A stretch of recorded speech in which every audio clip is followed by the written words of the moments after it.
Hello and welcome to day 3 of my holiday series.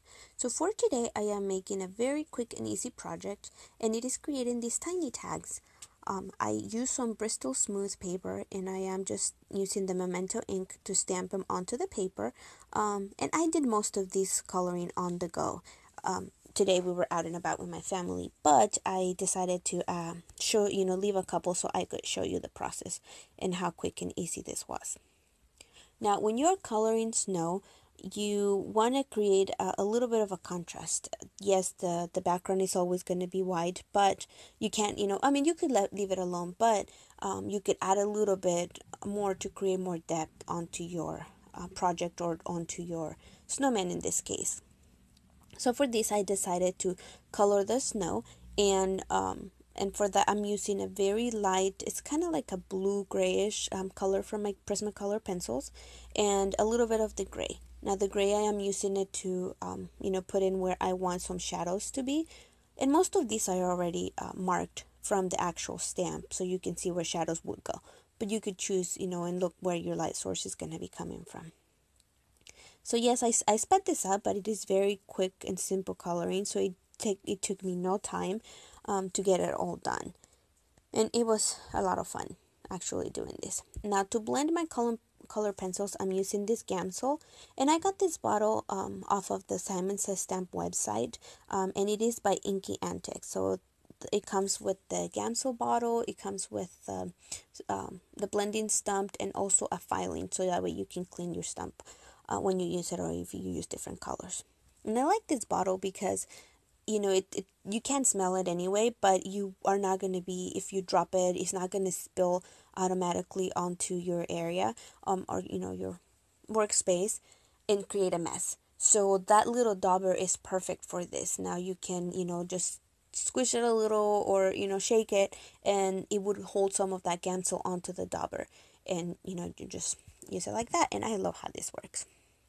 But so anyway, going back to my coloring, I was doing very, very simple basic coloring. I did try to do some shading using a lighter and darker color pencil for each one to create a little bit of depth, but it worked out very simple. You could actually do this with just one color pencil, or one, if you wanted to just make it a little bit darker on one of the portions, and as you blend it, you will be able to see the darker versus the lighter section that you left.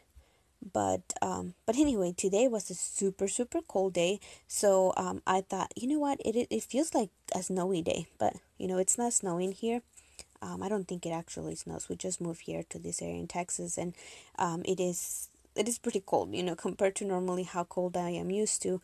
Though it can be about the same, I guess. I don't know.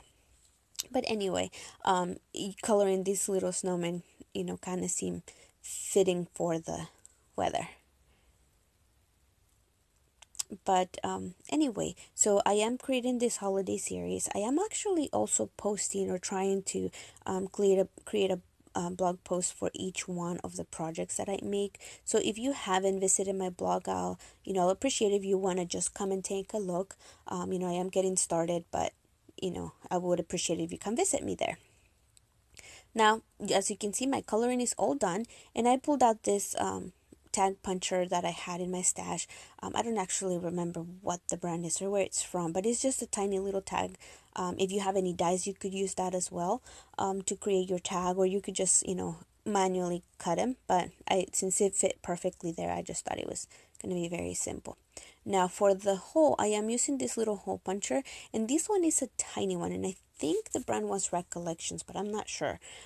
So it's a little smaller, so I would say maybe an eighth of an inch little hole that it creates. But then I also started looking through my stash, and I had some ribbon. So instead of just putting string through it, I decided to kind of decorate it a little bit with some ribbon. And here, I apologize, I'm a little bit off frame, but I was using my Tim Holtz tiny attacher to staple the ribbon onto the paper. Just do a little bit of trimming to make sure that my ribbon is not too long. And there you have it. That is one of my tiny tags. Now for the second one, I decided to put it through the same thing, but I grabbed a little bit of this white and green twine, and I decided to try to tie a little bow around it instead of the tiny attacher to see what I would like better. So which one do you like better? Leave me a comment below and let me know. And but yeah, as you can see, you can mass produce this and you can create a whole bunch of little tags in just a few minutes. You can sit down, watch some TV while you're coloring, and there you have it. You can use this for like tiny gifts or whatnot, but I think they came out really, really cute. So what do you think? Now, at the end, I decided it needed a little bit of something, so I grabbed my Stardust glitter dust pen and put a dot on each one of the little snowflakes, or the little snow that's dropping down, to give it a little bit extra. And you can kind of catch it on the camera that it looks a little shiny, but it looks very pretty in real life. And other than that, the other thing that I did was to add a little bit of using one of my jelly roll pens of the black to make the eyes of the snowman pop. So I also put those in there, and again, I apologize, I was out of frame for this one and I didn't realize till after the fact. But it's very basic. As you can see, I'm just using my pen to put the little eyes and make them pop out. Well, I hope you enjoyed this project. And again, it was very simple and quick. And if you like it, go ahead and give it a thumbs up. And have a wonderful day. Bye-bye.